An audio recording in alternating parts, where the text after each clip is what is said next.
유족분 안아주시고 그랬잖아요. 아 이제 좀 해결이 되겠구나 싶었는데 웬걸. 저희가 좀 따옴표 보도를 안 하고 잘근잘근 좀 씹어줘야 되는 게 아닌가 이런 똥논리를. 나는 기레기가 싫어요. 지금 여러분은 본격 KBS 소통 방송 댓글 읽어주는 기자들을 듣고 계십니다. 네, 방송 잘 듣고 계시다면 좋아요와 구독 버튼 잊지 말고 눌러주세요. 김양철님께서 트위터에 남겨주신 댓글입니다. 징계위기 김진태 지키러 극우 시위대 몰고 자유한국당사관 지만원 5.18 공청회에 분노한 국민 반응 들고 발광하는 것이라고 비하했다. 망언이 진짜 끝이 없네요. 이런 분들은 어떻게 보면 프리랜서잖아요. 그렇죠. 지만원 씨 같은 그렇죠. 경우. 프리랜서죠. 잘 나가는 프리랜서. 프리랜서가 잘 나가려면 일단 유명해야 되잖아요. 그렇죠. 그래야 뭐 기고도 할 수 있고 강연 초청도 들어오고 유명해지려면 언론에 노출이 돼야죠. 무난한 발언은 사실 이런 프리랜서에 주목하지 끝이니까요. 않죠. 우리가 그러니까 좀 센 발언을 해야 언론에 노출되긴 합니다. 그 전략을 썼던 게 대표적으로 변희재 씨 같은 분이었죠. 망했죠. 뭐 지금 뭐 저 처벌을 받고 계시지만 근데 또 제기를 또 노릴 수 있죠. 그렇죠. 얼마든지 유튜브 또 열면은 또 그럴 수 맞아요. 있죠. 될 수 있어. 그러니까 저는 개인적으로는 지만원 씨가 그런 전략으로 이해해 주기에는 예를 들면 이분이 이제 이 공청회가 문제가 된 게 결국 5.18에 북한군 특수부대가 개입했다는 거죠. 네. 광수. 광수라고 다 아시겠지만 그 북한군이 북한 특수부대 그것도 저 한두 명이 아니라 600명이 북한에서 휴전선을 넘어서 그것도 뭐 어디 접경 지역이 아니라 저 광주로. 호남 땅에서 네. 이분 글 중에 그런 게 있어. 호남은 거의 북한의 앞마당이라는 얘기가 있어요. 네. 도대체 뭐 잠수함을 타고 오는 건지 어떻게 타고 오는 건지 어쨌든 제일 뭔데? 계엄군을 자극했다는 거 아니에요. 북한군이 네. 와갖고. 근데 이 어마어마한 주장의 근거가 사진이에요. 장성급 군인들하고 당시 그 자료 화면에 나왔던 뭐 노인들. 근데 이게 안 비슷해요. 안 닮았어요. 사진 속의 실제 인물이 얼마 전에 이제 국회에 오셔갖고 그렇죠. 이거 해명하셨잖아요. 나라고. 아니 나 4살이었다 그때. 아니 근데 그걸 떠나서 안 닮았어요. 무슨 네. 북한군 장교랑 할머니랑 이렇게 해놨는데 네, 맞아요. 그러면서 이렇게 막 뭐 귀가 뭐 동일하고 뭐 네. 근데 동시에 이런 고민도 드는 것 같아요. 그러면 이런 사람들이 자기네 마케팅을 위해서 이렇게 떠드는데 관련 언론은 이거를 어떻게 조명해야 되는 건지. 그러니까 그래 나 그럼 이 그거 노이즈 짧게 한번 마케팅을- 물어볼게요. 이렇게 말도 안 되는 소리를 하면은 언론은 이거를 보도를 안 하는 게 맞다라는 분도 있고 아니면 보도를 하되 이거를 분석하고 짚어줘야 된다는 분도 있고 있는 그대로 드라이하게 내보내야 된다 이런 얘기도 있는데 이거는 저는 정확한 맥락을 짚어야 된다고 생각합니다. 그러니까 무시하기보다는 이게 이 행사가 지난주 금요일이었는데 사실 그날 금요일 아침에 저희 국회팀 안에서 좀 의논이 있었어요. 어떤 이거를 과연 그러니까 그 공청회 이 공청회가 전날부터 예고가 돼 있었으니까. 그래서 그 전날에도 기사를 쓰셨더라고요. 그러니까 이 공청회를 문제가 취재하려면 이거는 이제 국회 아니라 의원회관까지 가야 되기 때문에 귀찮죠. 뭔가 스케줄 따로 그러니까 다른 취재를 못 하는 거죠. 그렇죠. 그러니까 이게 뭔가 인력과 시간을 이제 거기 투입을 해야 되는 건데 과연 그게 적당한가에 대해서 좀 논란이 그러면 있었어요. 가치가 있는가? 왜냐하면 이거 우리가 왜 지만원 같은 사람을 TV에 담아줘야 내보내냐. 되나. 하긴 이런. 맞아요. 근데 이제 그때는 일이 이렇게 커질 줄 몰랐죠. 그리고 설마 국회의원들이 여기 가서 이렇게 동조를 할 줄 몰라. 그러니까 지만원이 국회 온다는 사실만으로도 막 논란이 됐었기 때문에 이제 그런 논의까지 갔었는데 결과적으로 이제 이날 뭐 어마어마한 일들이 생겼죠. 근데 이제 방송 3사에서 연일 탑 뉴스로 네, 다루고 오늘도 있잖아요. 다 탑이었어요. 네. 저는 언론의 중요한 역할이라고 생각합니다. 이 5.18 같은 어떤 상식선에서 합의가 된 사안의 어떤 의미와 맥락을 짚어주는 게 언론의 역할 중에 하나라고 생각해요. 네, 그럼 이쯤에서 광주 현지 분위기는 좀 어떤지 KBS 현지. 네, 그렇습니다. KBS 광주 총국에서 근무하는 박지성 기자를 연결해서 말씀 들어보겠습니다. 여보세요. 여보세요? 선배 안녕하세요. 저 김기아입니다. 아, 예, 안녕하세요. 네, 오랜만입니다. 예. 잘 못 지내셨을 것 같은데 일단 저희 시청자 청취자분들께 짧게 본인 소개랑 인사 좀 부탁드리겠습니다. 예, 안녕하세요. 저는 KBS 광주총국 보도국 사회팀에서 일하고 있는 박지성 기자입니다. 선배 5.18 언론인상 광주에서 받지 않으셨어요? 이게 뭐 어떻게 그때 홍성희 기자랑 같이 받았는데요. 아, 그 얘기하려고. 자기 상관으로 아니. 야큰 그림 오지고요. 아니, 제가 취재한 건 아니고 거의 다 이 지성 선배하고 선배들이 취재했던 거예요 그때. 겸손한 척하지 마. 재수없어. 일단 지금 저희도 난리긴 하지만 지금 여기보다는 광주 쪽의 분위기가 어떨지 좀 궁금해서요, 선배. 사실 그 광주는 분위기가 되게 차분하거든요. 아 그래요? 예, 그 또 떠드는구나. 네. 차분히 모여서 대책을 논의하고 어떻게 대응하는 것이 합리적인가 뭐 이런 것들 중심으로 얘기를 하고 있는 분위기입니다. 일단 만나보신 그 광주 시민분들이나 그런 분들은 이번 발언 같은 경우에 굉장히 언론이 많이 나왔는데 이거 보고 좀 어떻게 좀 받아들이는 분위기세요? 예전이랑 좀 다른 점이 있는지. 그저께 이제 택시를 타고 취재를 하러 가다가 통화하는 걸 듣고 택시 기사님께서 기자냐고 하시면서 이제 한 1000마디가 네. 아주 웃기는 놈들 아니냐면서 웃기는 놈들 아니요. 딱 이렇게 네. 어이없다. 도대체 우리가 왜 저런 놈들을 상대를 해야 되냐. 이런 분위기거든요. 저희는 사실 그 뭐 시위도 있다고 하고 무슨 집회도 있다고 해서 되게 약간 격앙된 분위기가 아닐까라는 생각을 했었어요. 근데 그렇지는 않고 전반적으로 되게 좀 황당해하는 그런 분위기란 말씀이신 거죠? 근데 이제 그 시민사회단체나 5.18 단체들을 중심으로는 계속 성명도 나오고 있고 예. 거의 날마다 이제 기자회견 같은 것도 열리고 있고 네. 이제 더 이상 가만히 두어서는 안 된다. 우리가 여태껏 너무 신사적이었다. 뭐 이런 생각들을 하시는 것 같아요. 그 보니까 지난 12일에 이번에 그 공청회를 주최한 김진태 의원이 광주 가지 않았습니까? 예. 근데 거기 혹시 가셨나요? 예, 갔습니다. 아, 거기 분위기가 좀 어땠나요? 일찌감치부터 이제 그 5.18 유공자분들이 고민을 많이 하셨대요. 우리가 이 김진태 의원한테 가서 항의를 하는 게 맞느냐. 왜요? 전략이 뻔하니까요. 음. 본인 인지도 올리려고 하는 건데. 괜히 항의를 했다가 괜히 더 띄워주는 꼴이 의원 될까 봐. 입장에서는 가서 한 대 맞으면 본인한테는 더 오히려 득이 되니까. 호재가 될 수 있죠. 그래서 정확히 그 부분도 알고 계시니까 좀 흥분한 분도 계셨는데 그렇죠. 절대 충돌하면 안 된다. 분명히 한 대 맞고 영웅이 되고 싶은 심정으로 왔을 텐데 그 장단에 놀아나면 안 된다라고 여러 번 이제 그 집회를 주도하신 분들이 여러 번 말씀하셨고 네. 물리적 충돌은 그래서 없었어요. 정말 웃겼던 게 네. 당원 간담회라는 명목으로 왔는데 그죠. 레팅된 버스가 왔고 네. 네. 기자들이 우르르 몰려갔죠. 김진태라고. 네. 네네. 네, 안 타고 있었죠. 다른 차로 네. 갈아타고 간 거죠? 네, 그 뒤에 진짜 김진태가 탄 차가 온다 해서 하얀색 축제 차량이 쭉 가는데 네. 거기에 또 기자들이 몰려갔는데 또 여기를 안 타고 있었던 거예요. 네. 그 사이에 뒷골목으로 해가지고 뒷길로 들어간 거죠. 네, 그 장면을 저희 KBS만 찍었죠. 여기서 저희는 그럴 줄 알고 두 팀을 나눠서 갔거든요. 기자의 단독 욕심. 왜냐면 또 그런 일이 또 있으셨으니까 예상을 좀 하셨는 것 같아요. 그래서 결국 기자들만 이제 이른바 그 간담회장이라는 데를 갔는데 네. 당원이란 사람들은 한 10명? 아 그래요? 거의 없었어요. 일단 그 거기서부터 의도가 느껴지는 게 이 네. 사람은 정말 언론의 스포트라이트를 한 번 더 받아보려고 왔구나. 그래서 그 1000마디도 그랬거든요. 예전에는 그렇게 내달라고 해도 안 내주더니 네. 요새는 강제로 언론에 계속 나가고 있다 하면서 웃더라고요. 네. 이게 5.18을 그럼 어떻게 보면 이용하고 있는 건데 그런 걸 현장에서 보면 무슨 생각 드세요, 선배? 한 10분 동안 본인 하고 싶은 말 하고 질문 한 4-5개 받고 당원들하고는 말 한마디도 안 하고 그냥 가버렸거든요. 당원 간담회인데. 네. 그래서 이게 어떻게 당원 간담회고 이게 어떻게 오해인가 황당하더라고요. 그 보니까 그 김진태 의원이 광주에서 발언한 영상에 대해서 이제 네이버의 기사 댓글도 많이 달리고 그랬는데 이런 트위터 글이 있었습니다.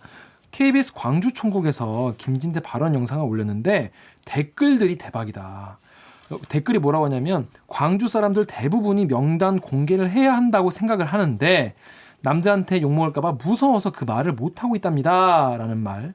그래서 이런 댓글 내용, 그러니까 쉽게 말해서 5.18 유공자 공단 공개를 하는 게 맞다고 생각하는 광주 시민이 훨씬 많은데 이 말을 못 하고 있다. 이런 얘기에 대해서 어떻게 좀 이런 댓글에 대해서 어떻게 생각하시는지. 아니, 공개해도 상관없다고들 생각을 하시는 것 같고요. 아, 그러세요. 근데 지금 광주 시민들이 공개를 하라 그래도 현행법상 공개가 안 되는 거고, 네. 그런 댓글을 쓰시는 분들한테 5.18 기념재단이라고 광주에 있습니다. 네. 지금 유공자가 4,400분, 500분 정도 될 텐데 네. 이분들 명단이 다 공개가 돼 있어요. 네. 와서 보시면 됩니다. 그리고 그 맞은편에 저희 그 KBS 광주방송 총국이 있으니까 네. 와서 명단 보고 왔다라고 하면 제가 밥 사드리겠습니다. 이거 들으시는 분들 15,000명의 구독자가 있습니다. 선배. 예, 그렇구나. 선착순으로. 선착순 알겠습니다. 한 벌 빼셨어. 그러니까 선배 말 따르면 이제 그 KBS 광총구 앞에 있는 5.18 기념 5.18 기념재단입니다. 5.18 기념재단 거길 가면은 5.18 명단 볼 수 있으니까 와서 보시면 된다.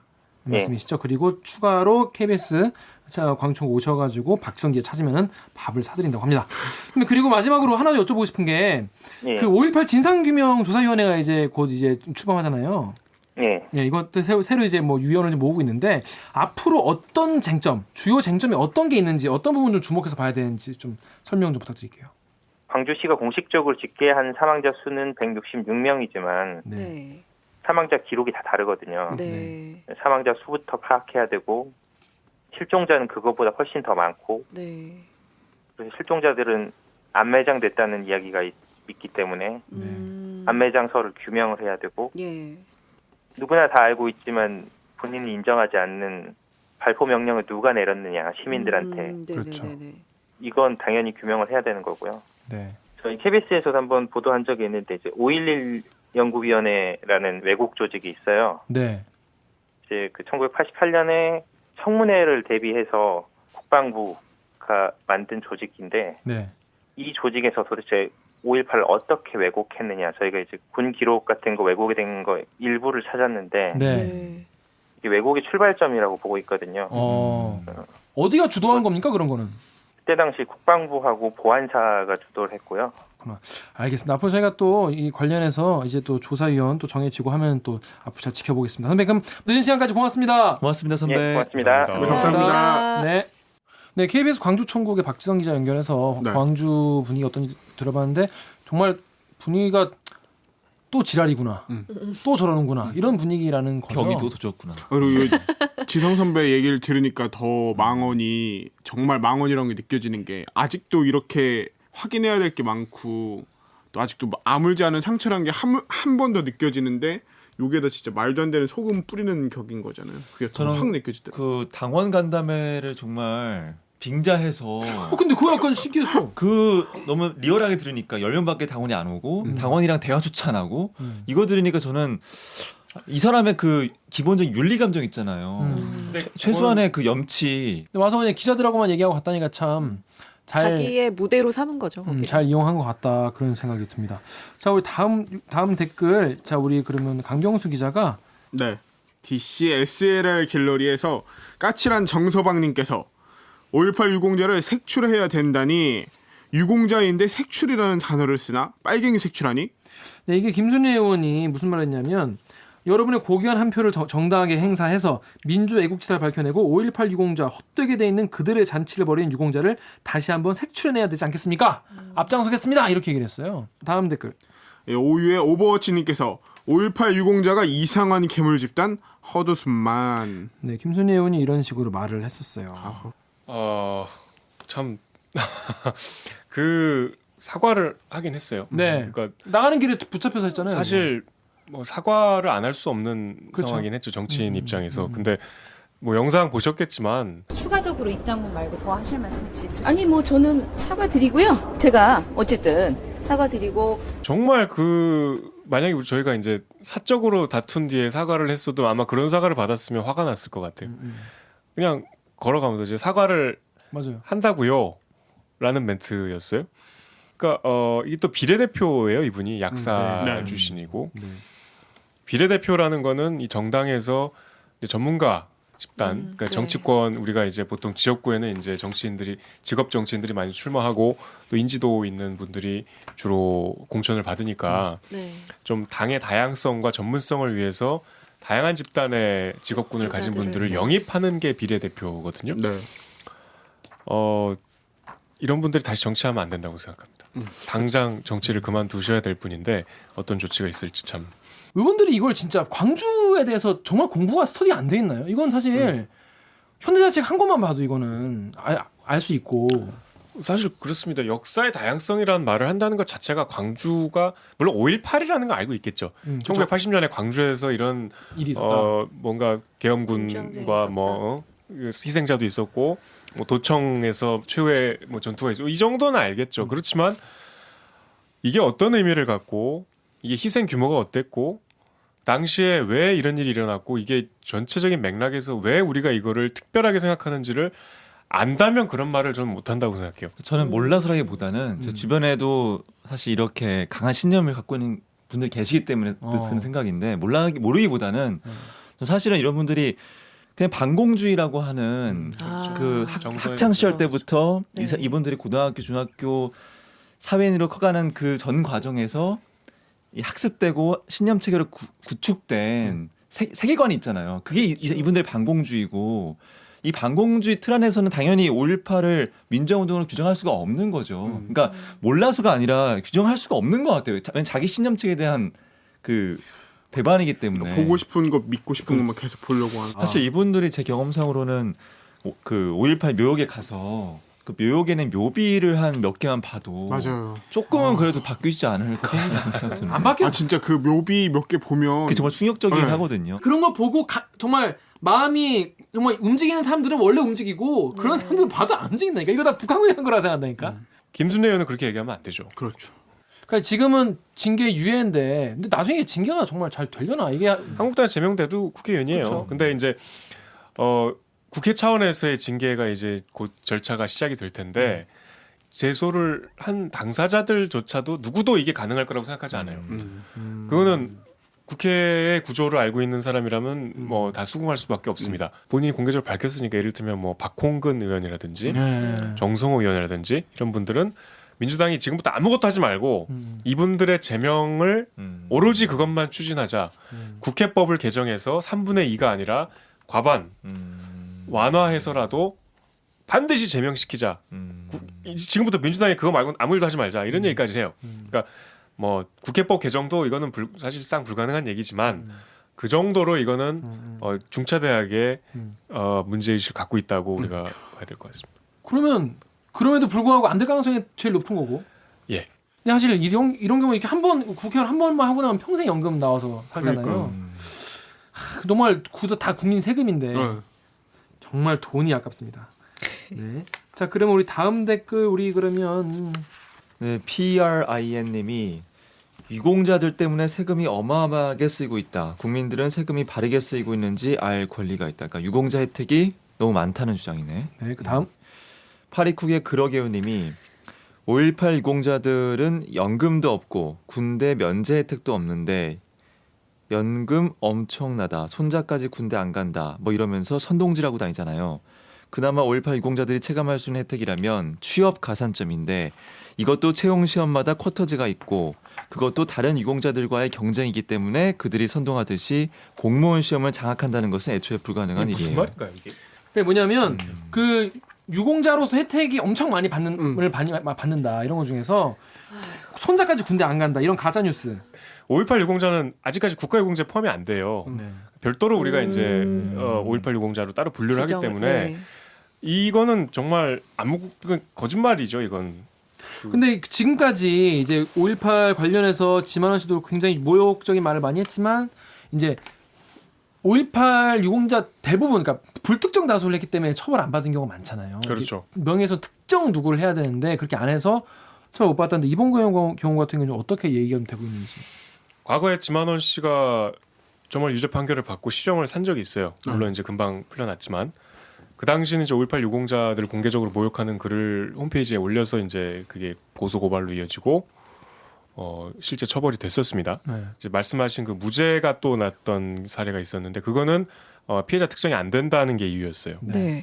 이번에는 피해자 특정이 너무나 명확하게 돼 있죠. 5.18 유공자에 대해서 특정해서 모욕을 했죠. 그리고 이미 이제 그 정치권에서 고발을 했고요. 네. 오늘. 그리고 그 박지성 기자가 얘기했던 그 5월 기념재단이라든가 5.18 관련 3단체라고 우리가 보통 대표적인 3개의 단체가 있는데 네. 법적 대응 방침을 밝혔습니다. 네. 지금 뭐 검토 중이라고 하는데요. 근데 네. 굳이 뭐 그분들이 추가로 고소 고발을 하지 않더라도 이미 이제 수사가 시작될 수 있는 뭐 충분한 요건이 됐기 때문에 검찰이 일단 열심히 수사할 수 있는 상황이죠. 충분히. 누가 봐도 말이 안 되는 얘기니까. 자, 오늘 방송 뭐 이 정도로 마무리하고요. 어떻게 정유욱 기자님 어떻게 오늘 출연하셨는데 어떠셨는지? 이 정치 뉴스 댓글은 안 봅니다. 그렇죠. 이 나중에 그것도 다뤄봐야 되겠지만 네이버 댓글이 특히 좀 이상한 댓글들이 많아요. 많아요. 네. 네. 많아요. 다르죠. 그래서 이제 가급적 뭐 댓글이 많이 달리든 안 달리든 신경을 안 쓰는데 이렇게 일일이 이렇게 이제 같이 읽어가면서 기사에 대한 어쨌든 이것도 내용을 떠나서 반응이잖아요. 이 반응을 같이 곱씹어 보는 게 재미가 있을 수도 있겠다. 그냥 제3자가 들으시기에도 그리고 이런 정도의 이 피드백과 지금 소통을 하고 있다는 게 이거 정말 대단한 것 같아요. 이건 굉장한 제가 좀 경외심을 갖고 생각하고 있습니다. 아, 감사합니다. 이런 장을 만들어준 게 그 KBS 기자의 한 상으로서 되게 감사합니다. 재밌었어요. 너무. 네, 제가 앞으로도 자주 모시겠습니다. 좋은 기사 많이 쓰시면 제가 또 댓글 좀 저렇게 달고 쫀다 또 또. 나왔다. 반응이 있으면 김데스크. 네. 제가 또 모시도록 하겠습니다. 홍 기자 어땠어요?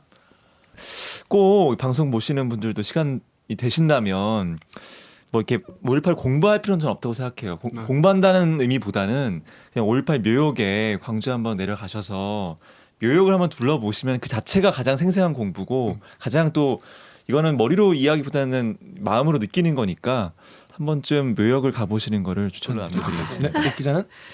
저희는 근데 그 저희 방송 보시는 분들이 그 언론들이 이제 따옴표 보도를 한다 뭐 이런 비판을 좀 많이 하시잖아요. 근데 이런 그 5.18 역사 왜곡 같은 이런 망언이야말로 저희가 좀 따옴표 보도를 안 하고 잘근잘근 좀 씹어줘야 되는 게 아닌가. 이런 똥논리를 뉴스에서 좀 많이 뉴스에서. 씹어줘야 맞아요. 되는 거 아닌가 씹어줘야 이런 생각이 좀 들었어요.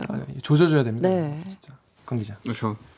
저 오늘 막 하면서 참 가슴이 많이 아팠었는데 그거 꼭 하고 싶은 게 또 멋있는 얘기 나온다 이제. 멋있는 얘기 나오는 게 또 아니라 명언 준비했어. 아니. 그 진짜 막 생각 아까 성현 선배가 했을 때 저도 작년에 그러니까 재작년에 그 5.18 묘역을 파업 기간이니까 갔다 왔었거든요. 그 기간 동안에 좀 해서 동기들이랑 같이 갔다 왔는데 그때 제일 많이 좀 생각이 났던 게 왜 사람이 한 명이 세상 하나랑 똑같다고 그러잖아요. 말하는 게. 근데 거기는 정말 그 수백 가지 사연이 있어. 거기 딱 그 묘역을 정말 보면은 보는 순간에 뭔가 그 어쩔 수 없는 그 울컥함이 있어요. 그 뒤에 얘기들이랑 이 어떤 사연이 있는지를 보게 되면은 정말 생면부지잖아요. 이분이랑 한 번도 태어나서 나는 본 적이 없는데도 가슴을 약간 애린다는 느낌으로밖에 표현을 못하는 그런 무엇인가가 있거든요. 근데 과연 이분들에 대한 상처는 여전히 80년에 멈춰 있는 게 아니라 2019년에도 살아 있는 건데 김진태 의원이 본 정말 안고 없는 찐빵이다 이렇게 표현하면서 카우보이 모자 쓰고 그렇게 진짜 그럴 거냐 이게 지금. 네, 웃기 위해서 할 발언이었는지가 너무 많이 가슴이 아파요. 정말 무례한 네, 거예요. 그냥 그- 진짜. 많이 반성을 하셨으면 좋겠다는 말을 정말 꼭 드리고 싶어요. 하겠냐? 절대 안 합니다. 유권자들의 책임도 다음에는 그렇죠. 좀 중요한 것 같아요. 네. 뽑지 마세요 이런 사람 좀 진짜. 강원도 춘천이 지역구이시죠. 그렇습니다. 그래서 저는 사실 이거 준비하면서 좀 꼭 하고 싶은 얘기 있었는데 저 대학교 1학년 때 이제 선배들하고 5.18 묘역을 갔었어요. 머리 길 때. 오 맞아요. 제가 대학생 때 머리를 길어가지고 극혐. 오규정 기자 정도. 진짜. 근데 그때 이제 처음 1학년 때 5.18 묘역 내려가면서 같이 내려간 선배가 자기는 하나 결심한 게 있다는 거예요. 자기는 대학 다닐 때는 적어도 매년 5월 18일에 5.18 묘역 가겠다고 얘기를 했는데 저도 그래서 그 얘기가 맞는 것 같아가지고 군대 가기 전까지 매년 갔었어요. 근데 이제 저도 이제 직장인이 되고 기자가 되고 이랬는데 그때 대학교 이후로 한 번도 안 갔어요. 한 번도 안 가다가 네. 제가 한 번 간 게 언제냐면 문재인 대통령께서 5.18 기념식에 참석을 하셨잖아요. 취재차 같은 그때 거. 제가 이제 취재차 갔어요. 그때 네. 출입 기자라서 그때 내려가 든 생각이 그때 막 유족분 안아주시고 그랬잖아요. 보면서 아 이제 좀 해결이 되겠구나. 그런 분위기 있었죠. 맞아, 맞아. 약간 아 네, 이제는 좀 치유가 우리가 되는구나 이런. 이제 좀 넘어설 수 있겠구나. 이제 좀 진상은 좀 규명이 되고 좀 이게 한이 좀 풀릴 수 있겠구나 싶었는데 웬걸 이게 뭐야 이게 뭐야. 난 진짜 너무 정말 속상하고 정말 너무 속상해요. 진짜 언제까지 이거 정말 우리가 이거 얘기해야 돼 진짜. 저는 그냥 우리는 정말 이제 기자니까 이러지만 당사자분들 얼마나 원통하고 정말 하여튼 그런 감정이 많이 느껴졌습니다. 자 그렇습니다. 오늘 방송도 우리 참여 방법 알려드리면서 마무리하겠습니다. 기자님들. 네. 아니 본인들 해적 방송 하더니 진짜 대체 어딜 가야 들을 수 있는 겁니까? 댓글 읽어주는 기자들은 매주 월요일과 목요일 유튜브, 팟빵, 아이튠즈, 파티, 네이버 오디오 클립, KBS 라디오 앱 콩의 팟캐스트를 통해서 업로드되고 매주 일요일 밤 10시 5분 KBS 1라디오를 통해서도 만나실 수 있습니다. 칭찬, 꾸중, 제안 등등 저희한테 할 말이 있을 땐 어떡하냐고요? 오늘 저 정현우 기자처럼 스튜디오에 소환하고 싶은 기자가 있거나 방송 관련 의견을 주시려면 댓글 읽어주는 기자들의 인스타그램도 있어요? 네. 네. 유튜브 팟빵 계정에 댓글을 달아주시면 됩니다. 잠깐 잠깐! 저희 기자들이 방송을 잘하는지 못하는지 쭉 감시하고 싶으시다면 좋아요와 구독 버튼을 누르시는 것도 잊지 마세요. KBS 뉴스 좋았어. 또 만나요. 꼭. 또 만나요. 꼭 배틀 한번. 또 만나요. 꼭. 야 이거 따서 교육 써야겠다.